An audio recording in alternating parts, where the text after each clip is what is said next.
Hello everyone, कैसे हैं आप लोग। उम्मीद होगी आप लोग बढ़िया होंगे। तो आज से हम लोग क्या करते हैं कि आज से हम लोगों ने सीसैट का प्रीवियस ईयर क्वेश्चन जो है सॉल्व करने के लिए एक सीरीज स्टार्ट की है। इसमें हम लोग देखते हैं कि प्रीवियस ईयर क्वेश्चन 2013 से लेके हम लोग स्टार्ट करते हैं। तो प्रीवियस ईयर क्वेश्चन 2013 से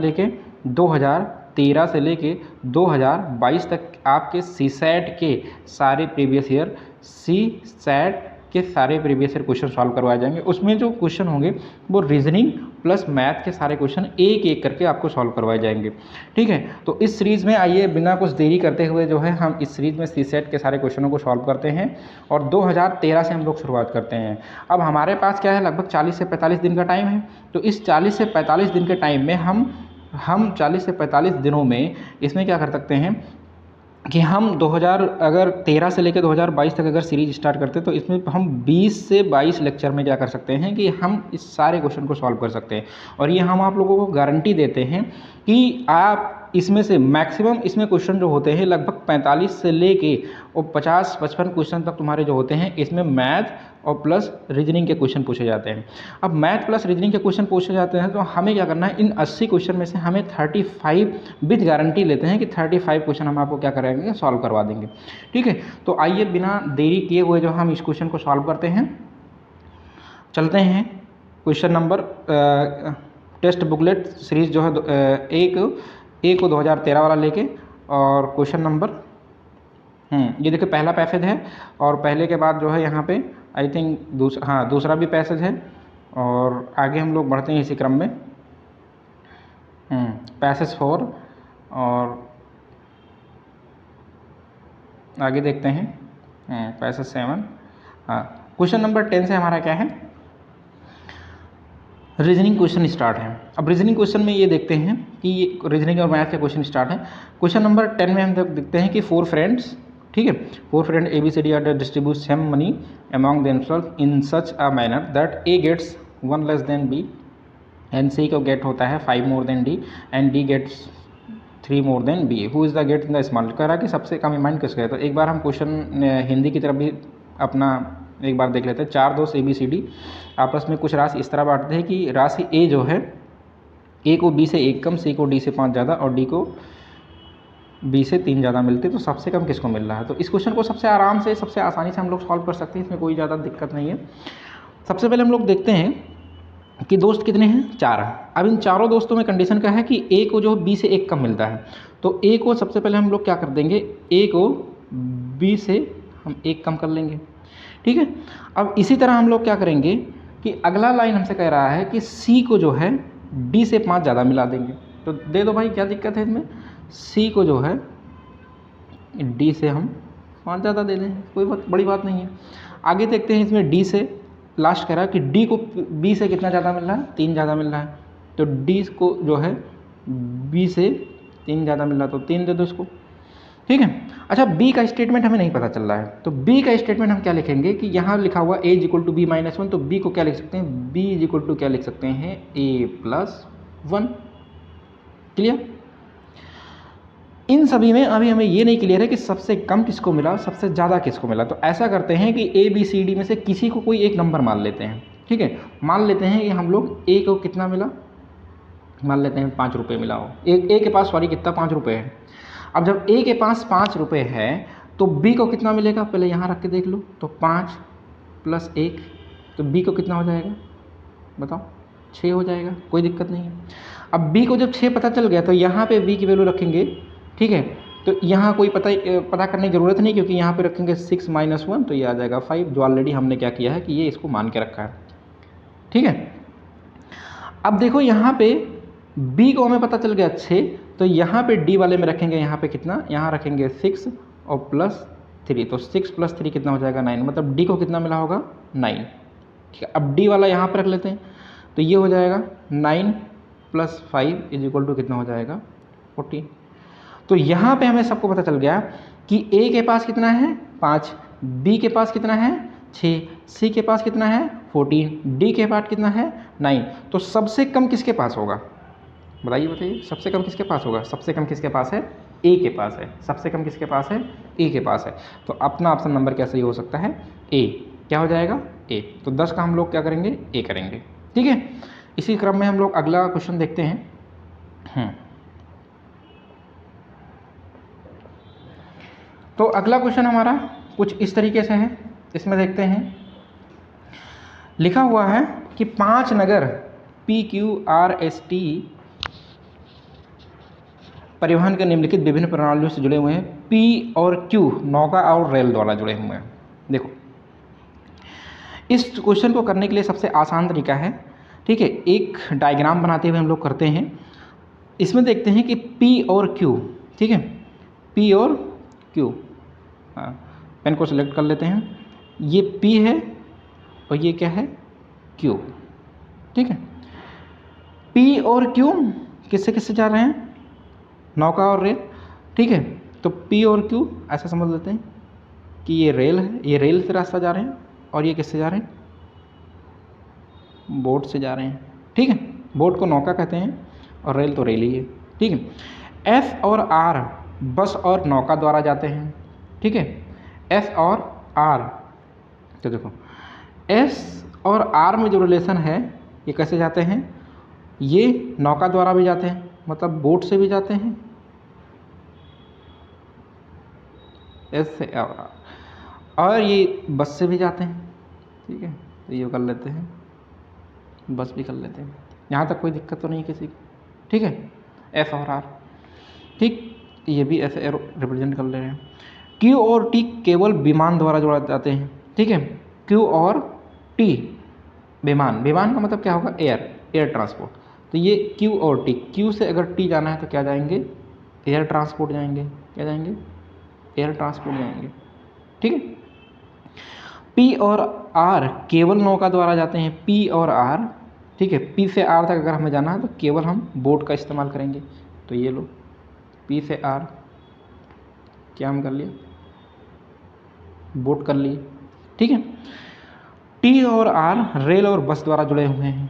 ठीक है, T और R रेल और बस दोनों द्वारा जुड़े हैं। तो T और R चलो कर लो, ये है रेल, ठीक है, और ये क्या हो जाएगा, बस हो जाएगा। ठीक है, T और, यहाँ तक किसी को हमें लगता है स्टेटमेंट में कोई दिक्कत तो नहीं होगा। अब यहाँ पे क्वेश्चन कह रहा है कि किसी व्यक्ति को Q से चलकर R तक कहाँ चलाना है, Q से अगर R तक इसको जाना है, बिना परिवहन प्रणाली बदले हुए, तो पहुँचने के लिए कौन सी परिवहन प्रणाली सहायक होगी। पहली बात बताओ, अगर यहाँ Q से इसको R जाना है, Q से R जाना है, तो Q से R जाने के लिए सबसे पहले कहाँ जाएगा, बिना बदले, तो Q से P, और P से कहाँ जा सकता है, देखो Q से P और P से कहाँ जा सकता है, R, और यहाँ से Q से क्या जा सकता है, T, और T से क्या जा सकता है, R। तो यहाँ बिना चेंज किए हुए इसको जाना है। देखो, अगर Q से ये T जाएगा तो एयर से जाएगा, एयर, और अगर T से R जाएगा तो बस, तो ये क्या हो जाएगा, Q से R तक इसको पहुँचने में क्या हो जाएगा, ये चेंज हो जाएगा। तो हम क्या करेंगे कि इसको बदलना ही नहीं है। ठीक है, तो ये सबसे बढ़िया इसका तरीका है कि Q से ये बोट से पकड़ेगा नाव और P तक जाएगा, और यही नाव पकड़े हुए ये कहाँ से चला जाएगा, ये R तक चला जाएगा।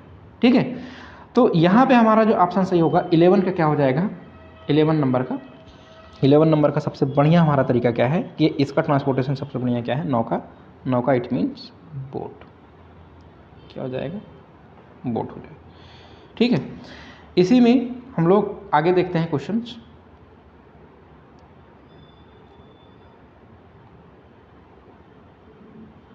अगला क्वेश्चन हम लोग देखते हैं। इस अगला क्वेश्चन में देखते हैं, यहाँ 12 नंबर लिखा हुआ कि यदि कोई व्यक्ति P से शुरू कर हर स्थान पर जाता है, देखो P से शुरू करके हर स्थान पर जाता है और P पर ही वापस आ जाता है, तो निम्नलिखित में से किस स्थान पर वह 2 बार जाएगा। ठीक है, चलो देखते हैं भाई, इसमें किस स्थान पर वो 2 बार जाएगा। देख लो, P से शुरू करता है, तो P से अगर शुरू किया तो ये कहाँ पे जा सकता है, R पर जाएगा, R से किस पे जाएगा, T से जाएगा, और T से फिर कहाँ जाएगा, R पे जाएगा, फिर इसको कहाँ आना है, P पे आना है, तो R से लेके P तक, तो यहाँ पे अगर P से शुरू किया R पे गया और R से कहाँ पे गया T, और T से फिर R पे आया, तो कितना प्लेस हुआ 2 बार। तो वहाँ वही कह रहा है कि वो P पर वापस आता तो निम्नलिखित में से किस स्थान पर वह 2 बार जाएगा। तो 2 बार जाने के लिए उसके पास ऑप्शन कौन सा है, option number R, option number R। तो R एक ऐसा ऑप्शन है जो वो 2 बार विजिट करता है, ठीक है। R एक ऐसा ऑप्शन है जो वो कितने बार 2 बार विजिट करता है। अगले क्वेश्चन की तरफ हम लोग मूव करते हैं। तो इसी क्रम में हम लोग अगला क्वेश्चन देखते हैं कि क्वेश्चन नंबर 13 क्या है, ठीक है।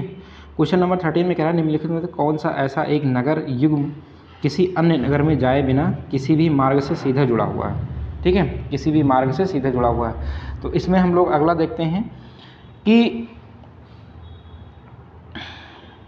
एक बार फिर से देख लेते हैं क्वेश्चन।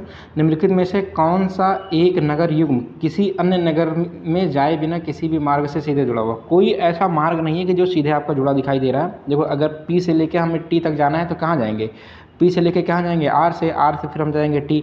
या अगर हमें मान लो कहीं कोई ऐसा सिस्टम नहीं कि एक नगर दूसरे नगर से सीधे क्या है बिना किसी जाए हुए जो है किसी दूसरे जगह से हमें जुड़ा हुआ डायरेक्ट। अगर हमें P से Q जाना है, ठीक है, तो P से देखो ऑप्शन जो है उसी को देख लीजिए, P और T एक दूसरे से हम जाने के लिए कई सारे हमें ऑप्शन, क्योंकि P से Q जाएंगे, Q से फिर आगे ऐसे बढ़ते हुए हम क्रम में जाएंगे। फिर T और S देखेंगे तो T और S का कोई आपस में रिलेशन है ही नहीं। T और S जाने के लिए क्या करेंगे, पहले S से हम R जाएंगे, फिर R से फिर T जाएंगे, तो ऐसा ही नहीं। Q और R ये दोनों आपस में रिलेशन नहीं। Q से अगर R में पहुंचना है तो Q से पहले T पे जाएंगे, T से फिर हम R पे आ जाएंगे। तो इसमें से हमारा ऑप्शन क्या सही हो जाता है, ऑप्शन नंबर D। नीचे दिए गए नगर युग्म में से किन 2 नगरों के बीच अधिकतम यात्रा विकल्प उपलब्ध है। कौन सा ऐसा 2 सिटीज है जिनके बीच में सबसे ज़्यादा ऑप्शन उपलब्ध है आपके पास, ठीक है। तो हम देखते हैं कौन कौन सा ऐसा ऑप्शन है, ठीक। अगर हम यहाँ P से चलना स्टार्ट करते हैं, तो P से चलना स्टार्ट करेंगे तो कहाँ पे जाएंगे हम लोग, P से रेल, और रेल से फिर कहाँ जाएंगे हम, एयर से हम कितने जाएंगे, फिर रेल से हम कितने जाएंगे, बोट। तो कितने अपने पास ऑप्शन हो जाएंगे, 4, ठीक है। तो यहाँ से देखते हैं, या ऐसा कुछ करते हैं हम लोग,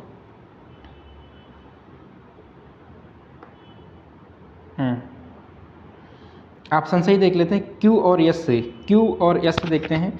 तो Q और S से, Q से चलना स्टार्ट करते हैं S तक, तो Q से अगर S तक आएंगे तो क्या आएंगे, एयर, और Q से फिर T जाएंगे तो एक एयर हो गया। उसके बाद क्या जाएंगे, रेल, और रेल से फिर अपने पास क्या आ जाएगा, बोट।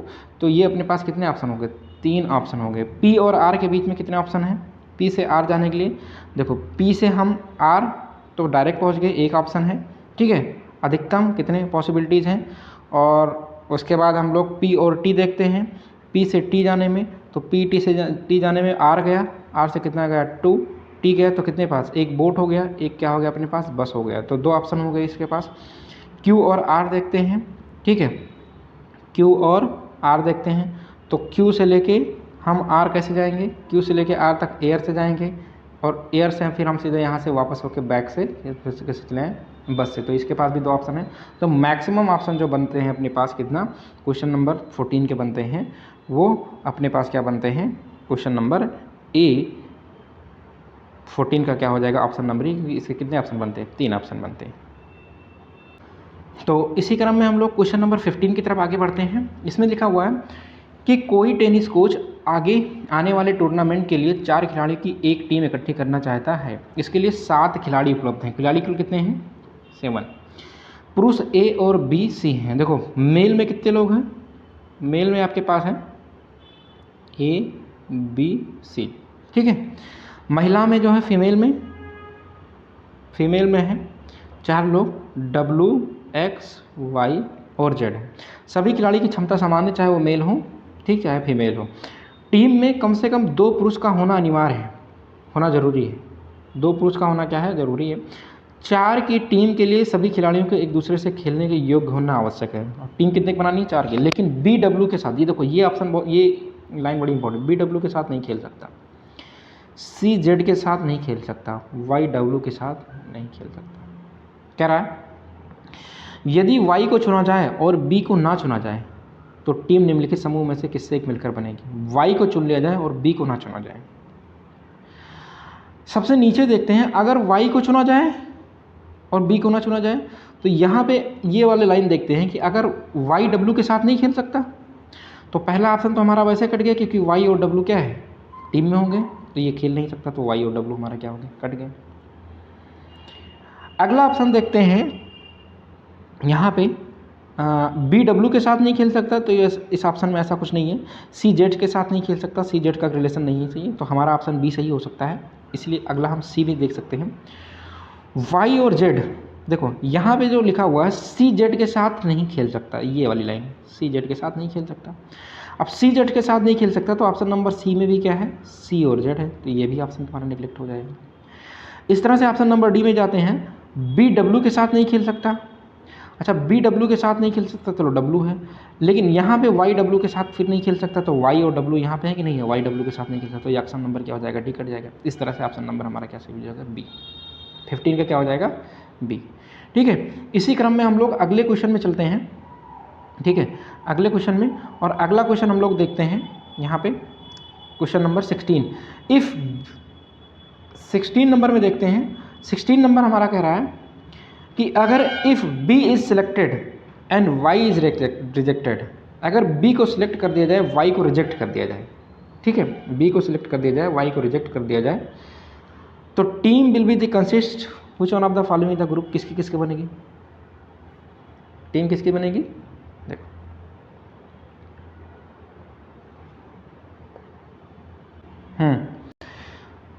तो यहाँ पे कह रहा है कि अगर B को सिलेक्ट कर लिया जाए, Y को रिजेक्ट कर दिया जाए, तो अभी हमारा जो ऊपर सबसे पहले था, हमने यहाँ स्टेटमेंट में देखा है, यहाँ पे जो हमारे स्टेटमेंट ये सब अंडरलाइन हमने किए थे, ये सारे स्टेटमेंट हमें ध्यान में रखना है।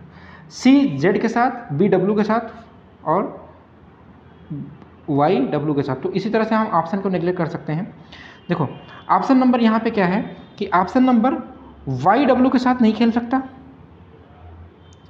ठीक है, C जो है यहाँ, हाँ ऑप्शन नंबर देखते हैं, ये स्टेटमेंट ऊपर देखते हैं, डी ऑप्शन तो हमारा नेगलेक्ट हो गया। डी के बाद हम लोग देखते हैं यहाँ पे सी जेड और बी डब्ल्यू, सी जेड और बी डब्ल्यू, तो यहाँ पे देखो पहले ऑप्शन में क्या है कि बी डब्ल्यू है, नेगलेक्ट कर दिया। सी जेड ऑप्शन नंबर में है, नेगलेक्ट कर दिया क्योंकि एक साथ नहीं खेल सकते। और यहाँ पे डब्ल्यू और वाई एक साथ हैं, तो यहाँ पे इसको भी हमने नेगलेक्ट कर दिया, ये भी नहीं कर सकते। तो इस तरह से हमारा बी और वाई जब रिजेक्ट कर, बी को सिलेक्ट कर दिया जाए, वाई को रिजेक्ट कर दिया जाए, तो यहाँ पे जो हमारी 4 लोगों की टीम बनेगी, ए बी सी और एक्स, ए बी सी और एक्स की टीम हमारी बनेगी। ठीक है,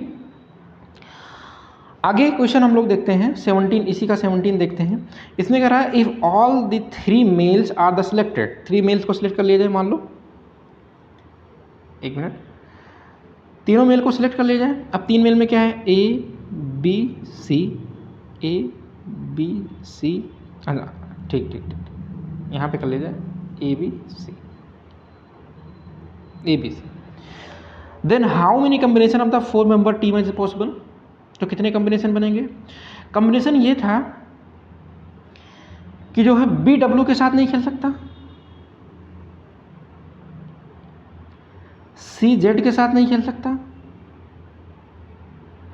डब्ल्यू किसके साथ नहीं खेल सकता, वाई के साथ नहीं खेल सकता, ठीक है, डब्ल्यू वाई के साथ नहीं।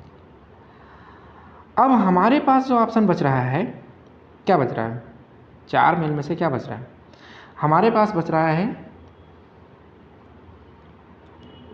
देखो डब्ल्यू एक्स वाई और जेड, ठीक है। बी डब्ल्यू के साथ नहीं खेल सकता, तो बी और डब्ल्यू की कहानी तो खत्म ही कर सकते हैं।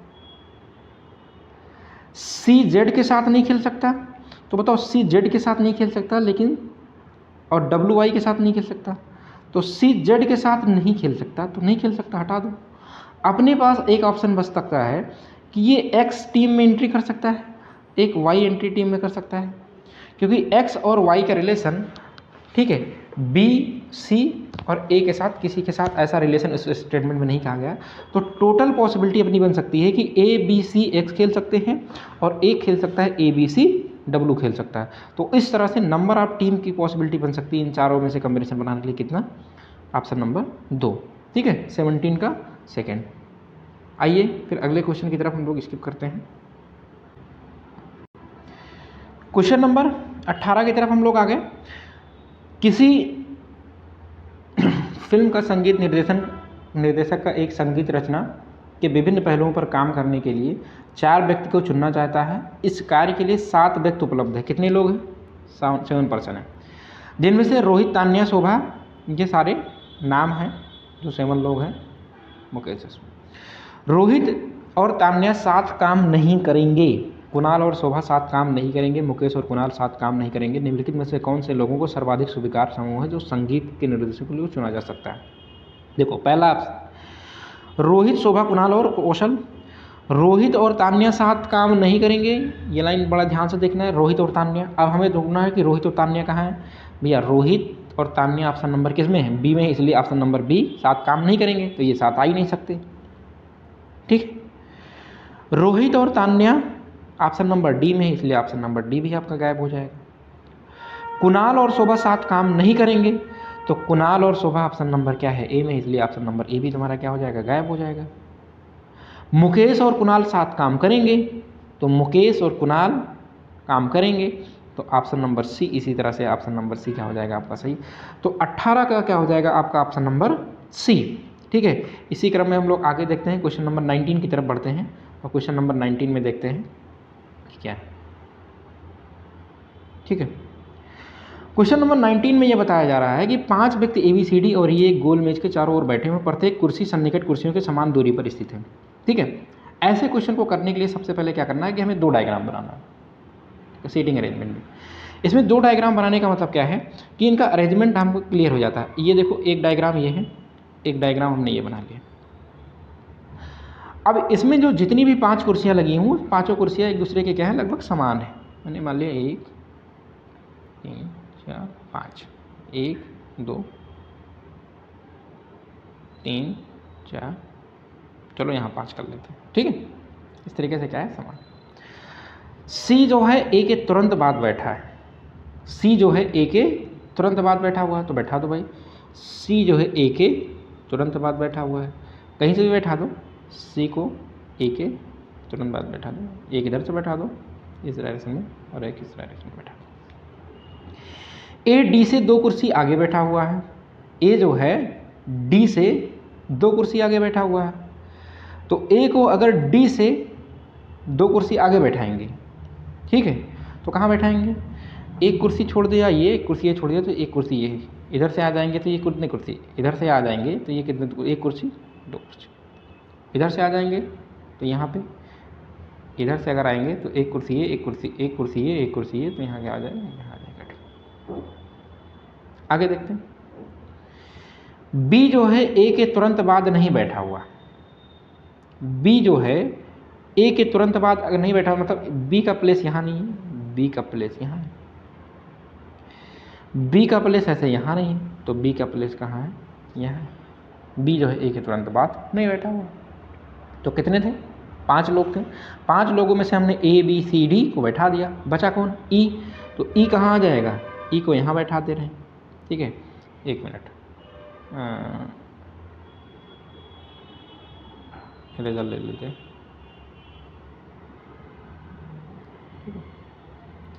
हाँ, ई को यहाँ बैठा दिया, ऐसे ई को हमने कहाँ बैठा दिया? यहाँ पे बैठा दिया। ठीक, अब हमसे जो क्वेश्चन कह रहा है कि निम्नलिखित में से कौन सा अवश्य सत्य है, कौन सा सही है। पहला स्टेटमेंट कह रहा है बी जो है डी के तुरंत बाद बैठा हुआ है। बी जो है डी के तुरंत बाद बैठा हुआ है, देख लो बैठा है, यहाँ पे भी देख लो बैठा है। ई जो है ए के तुरंत बाद बैठा हुआ है। ई जो है ए के तुरंत बाद बैठा हुआ है, लो बैठा हुआ है, तो बैठा हुआ है, बैठा है कि नहीं बैठा है? ई जो है ए के तुरंत बाद बैठा। इस तरह से क्वेश्चन नंबर 19 का जो हमारा ऑप्शन सही हो जाता है, क्वेश्चन नंबर 19 का ऑप्शन क्या हो जाएगा? दोनों क्या हो जाएगा? तो ऑप्शन नंबर क्या सही होगा इसका? सी। ठीक है, क्लियर? आगे बढ़ते हैं।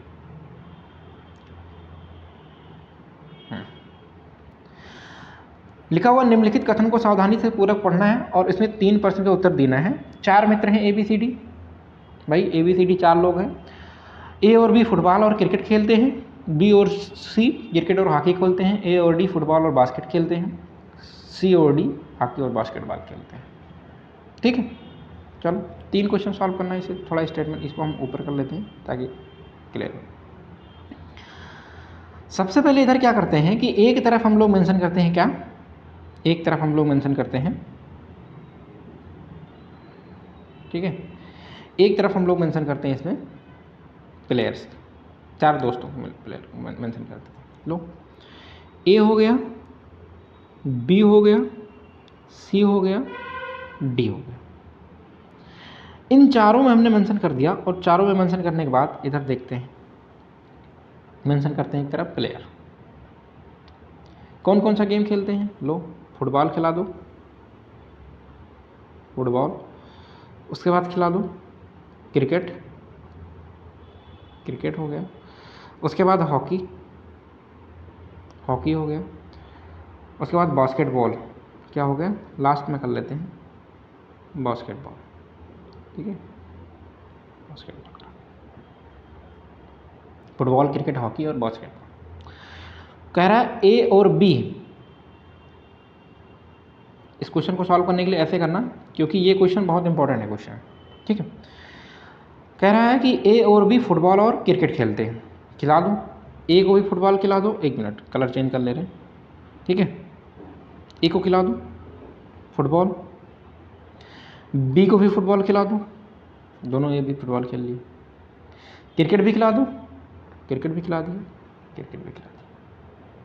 देखो आगे कह रहा है बी और सी क्रिकेट और हॉकी खेलते हैं, बी और सी, तो बी ऑलरेडी क्रिकेट खेल रहा है, सी को भी क्रिकेट खिला दो, और बी और सी हॉकी भी खेलते हैं, हॉकी भी खिला दो। ए और डी इसने कह रहा बास्केटबॉल और फुटबॉल खेलते हैं, तो ए और डी को बास्केटबॉल और फुटबॉल खिला दो, ए को भाई बास्केटबॉल भी खिला दो, लो खिला दिया, डी को भी पहले बास्केटबॉल खिलाओ, बास्केटबॉल खिला दो, फिर ए को फुटबॉल खिला दो और डी को भी फुटबॉल खिला दो, ए तो फुटबॉल ऑलरेडी खेल रहा है, डी को भी फुटबॉल खिला दिया। कह रहा सी और डी, सी और डी हॉकी और फुटबॉल, हॉकी और बास्केटबॉल खेलते, सी और डी बास्केटबॉल, बताओ सी बास्केटबॉल खेल रहा है, खिला दो बास्केटबॉल, डी तो बास्केटबॉल ऑलरेडी खेल रहा है, लेकिन सी और डी हॉकी, सी जो है हॉकी भी खेल रहा है, डी को भी हॉकी खिला दो। क्वेश्चन ये कह रहा हॉकी कौन नहीं खेलता है, हॉकी कौन नहीं खेलता है, बताओ। हॉकी वाले ऑप्शन में जब हम आएंगे तो इस हॉकी वाले ऑप्शन में देखते हैं कि यहाँ पे हॉकी वाला जो ऑप्शन है, हॉकी बी भी खेलता है, हॉकी सी भी खेलता है, हॉकी डी भी खेलता है, हॉकी कौन नहीं खेलता, हॉकी ए नहीं खेलता, तो हॉकी ए नहीं खेलता, इसलिए 20 का क्या हो जाएगा अपना, 20 का डी, 20 का क्या हो जाएगा, डी। इस तरीके से कह रहा है कि फुटबॉल, बास्केटबॉल और हॉकी तीनों कौन खेलता है, तो फुटबॉल, बास्केटबॉल और हॉकी तीनों कौन खेलता है भाई, देखो फुटबॉल भी खेलता है,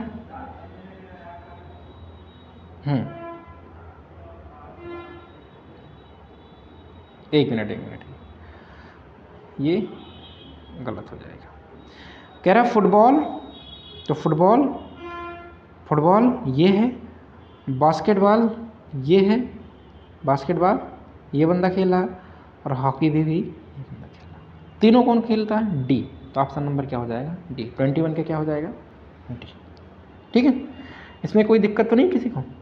इसी में हम लोग क्या करते हैं कि अगला देख लेते हैं इसी का। अब हमें क्या करना है कि आगे देखते हैं अगला क्वेश्चन। अच्छा, यहाँ पे कह रहा है which game do the B C and D play, B C D play, मतलब एक क्वेश्चन 22 नंबर भी इसी में है, तो 22 में कह रहा है कि कौन तीनों खेलते हैं, ठीक है।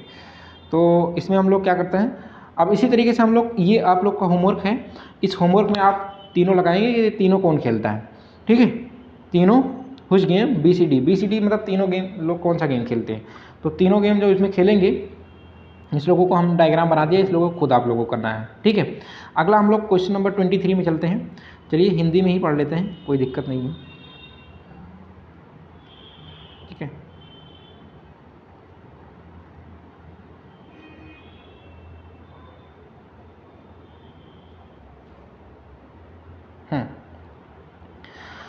गीता अपनी चचेरी बहन मीना से उम्र में बड़ी है। मीना का भाई विपिन गीता से उम्र में बड़ा। जब मीना और विपिन गीता के घर जाते हैं वे शतरंज खेलना पसंद करते हैं। गीता की अपेक्षा मीना प्रायः अधिक बार जीतती है। उपयुक्त सूचना के आधार पर निम्नलिखित दिए गए 4 निष्कर्ष में से इनमें से कौन सा एक उपयुक्त दी गई सूचना के तर्कसंगत रूप से अनुमति करता है। आइए देखते हैं इसको। पहले देखते हैं, गीता अपनी चचेरी बहन मीना से उम्र में बड़ी है। देखो ये है गीता और ये है मीना। गीता अपनी चचेरी बहन मीना से उम्र में बड़ी है। मीना का भाई विपिन, मीना का जो भाई है विपिन, वो गीता से बड़ा हुआ है। चलो बड़ा कर देते हैं भाई विपिन को, और ये दोनों ब्रदर सिस्टर भाई बहन है। क्या है? ठीक है, ब्रदर और सिस्टर का रिलेशन है। ठीक है, विपिन और मीना।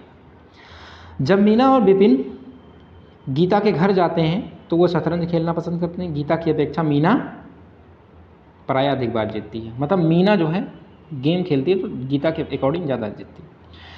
गीता और मीना के साथ शतरंज खेलते समय विपिन अक्सर हारता है।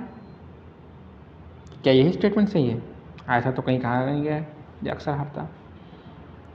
ठीक है, गीता तीनों में सबसे ज़्यादा उम्र की है। कहाँ सबसे ज़्यादा उम्र की लंबी है? क्योंकि सबसे ज़्यादा बड़ा तो दिख रहा है ये विपिन। ठीक है, ठीक है, विपिन और मीना के बीच में गीता की उम्र है। गीता खेल में हारना पसंद करती है, नापसंद करती है। अच्छा, ऐसा कहाँ गया है कि जो है गीता, ठीक है, नापसंद करेगी। मीना तीनों में सबसे कम उम्र की है। This is the very very important. ठीक है, और यही तुम्हारा करेक्ट है क्योंकि मीना तीनों में सबसे कम उम्र की है। देखो मीना क्या है, मीना बेचारी छोटी सी है। ठीक है, तो जब ये छोटी सी है, ये यहाँ पे डायग्राम में देखिए ये छोटी सी है, तो जब ये छोटी सी है तो इस तरह से हमारा ऑप्शन नंबर क्या हो जाएगा? डी सही है। 23 का क्या हो जाएगा? डी सही है। ठीक है, इस क्वेश्चन में अगर किसी को दिक्कत है तो कमेंट सेक्शन में कमेंट करके जरूर बता सकता है।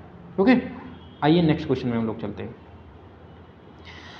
23 के बाद हम लोग आते हैं, उसके बाद पैसेज आ जाता है। ठीक है, पैसेज आ जाता है। अकॉर्डिंग टू पैसेज ये सब पैसेज हैं। 24, 25 भी अपना फाइनेंशियल मार्केट, ये भी passage. 26 according to the passage of the Indian. 26 के बाद 27 risk in liquid, there are the 5 hobby in the college of the beach photograph stitches. 28 तुम्हारा क्या है? ये रीजनिंग का क्वेश्चन। ठीक है, तो 28 का हम लोग हिंदी देखते हैं। देखो इसमें कह रहा है कि एक कॉलेज में 5 हॉबी क्लब हैं, जैसे कि फोटोग्राफ, क्या क्या है? फोटोग्राफ, नौकायन, शतरंज, इलेक्ट्रॉनिकी, बागानी। बागानी का वाला समूह हर दूसरे दिन, देखो बागानी वाला हर दूसरे दिन, इलेक्ट्रॉनिक वाला समूह हर तीसरे दिन, शतरंज वाला समूह हर चौथे दिन। ठीक है, नौकायन वाला समूह हर 5वें दिन, फोटोग्राफी वाला समूह हर 6वें दिन मिलता है। अगर 180 दिन टोटल हैं, अंदर सभी 5 समूहों में कितनी बार एक ही दिन मिलेंगे? ऐसे क्वेश्चन जब कहेगा कि जब कोई चीज़ रिपीटिशन हो कि कितने दिन बाद मिलेंगे, कितने टाइम बाद कोई चीज़ रिपीट होगा। याद होगा वो क्वेश्चन तुम लोगों के बाद कि ये क्वेश्चन पूछता है कि अगर कोई घंटी अगर मान लो 12 बजे बजती हैं और वो हर एक 5 मिनट, 3 मिनट, 7 मिनट के समय अंतराल पर बजती हैं, तो वो घंटियाँ कब एक साथ बजेंगी? तो क्वेश्चन उसी टाइप का है कि नहीं है? ठीक है, तो ऐसे क्वेश्चन को क्या करेंगे हम, 2, 3, 4, 5, 6 का एलसीएम ले लेंगे। ठीक है, तो एलसीएम लेंगे तो क्या आएगा? देखो 2 से सबका एलसीएम ले लेते हैं, तो एलसीएम यहाँ पे लेंगे तो कितना आएगा? 1, 3, 2 दूना 4, 5, 2 3 6। ठीक है, तो यहाँ पे सीधा सा कॉन्सेप्ट है। 3 क्या आएगा? 1, 2, उसके बाद 5 बचेगा, उसके बाद 3। तो सीधे लेते हैं, 5 दूनी 10, 10 3 30, 30 दूना 60। इसका मतलब क्या है कि वो 60 दिनों पे मिलेंगे। कितने दिनों पे मिलेंगे? 60 दिनों पे। अब उनके पास दिन टोटल कितने हैं? 180 डेज हैं। 100 से हर वो 60 दिनों पे मिलेंगे, तो 60 दिनों पे पहली बार मिले, फिर अगले 120 दिन जब आएगा रिपीट होगा तब वो दूसरी बार मिलेंगे। फिर 6 3 18, 180 दिन जब होगा तो कितनी बार मिलेंगे वो? तीसरी बार मिलेंगे। क्लियर? तो वो सब एक साथ कब मिलेंगे, कितनी बार मिलेंगे? 180 दिनों में कितनी बार मिलेंगे? 3 बार। कितनी बार मिलेंगे? 3 बार। तो इस तरह से ऑप्शन नंबर हमारा जो सही है फर्स्ट। क्या सही है? फर्स्ट। क्लियर? इसमें किसी को दिक्कत नहीं ना? आगे बढ़ें। तो यहाँ से यहाँ तक हो गया। अब इसके बाद हम क्या करते हैं, क्लास को ओवर करते हैं और आप लोग क्लास में कमेंट करके ज़रूर बताइए कमेंट सेक्शन में कि ये क्वेश्चन आप लोगों को कैसा लगा। ठीक है, अगला सीरीज हम लोग कल से स्टार्ट करते हैं और इसमें देखते हैं जितने भी सारे क्वेश्चन बचे हुए सारे क्वेश्चन को हम लोग क्या करेंगे, उसको सॉल्व करने की कोशिश करेंगे। ठीक है, तो आज फर्स्ट लेक्चर था। फर्स्ट लेक्चर में आप लोगों ने देखा कि क्वेश्चन कहाँ से कैसे हैं। अभी हम लोगों ने रीजनिंग के क्वेश्चन मैक्सिमम सॉल्व किए हैं, अभी मैथ के क्वेश्चन भी काफ़ी सारे बचे हुए हैं, तो उस क्वेश्चन को भी हम लोग क्या करेंगे, सॉल्व करेंगे। Okay, thank you.